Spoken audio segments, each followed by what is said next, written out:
Peringati Hari Lingkungan Hidup Sedunia, Dinas Lingkungan Hidup Kabupaten Sukabumi menggelar aksi bersih-bersih di alun-alun Gado Bangkong, Kelurahan dan Kecamatan Pelabuhan Ratu, Jumat 28 Juni 2024. Kepala Dinas Lingkungan Hidup Kabupaten Sukabumi Prasetyo menjelaskan, kegiatan bersih-bersih terus dilakukan pembenahan di semua tempat, mulai dari alun-alun Gado Bangkong hingga pantai Muara Citepus.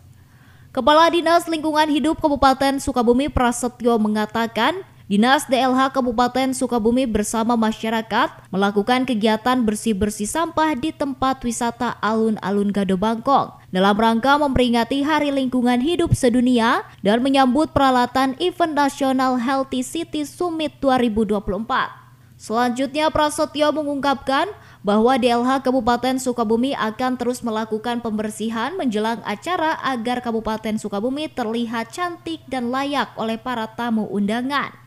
Kegiatan hari ini adalah pembersihan pantai sepanjang dari Gado Bangkong sampai Muara Citepus.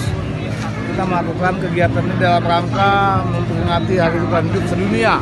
Tingkat Kabupaten Sukabumi, kita mengadakan pemicuan untuk para pengelola kawasan wisata Pelabuhan Ratu supaya lebih peduli lagi terhadap lingkungannya, salah satunya mengenai persampahannya.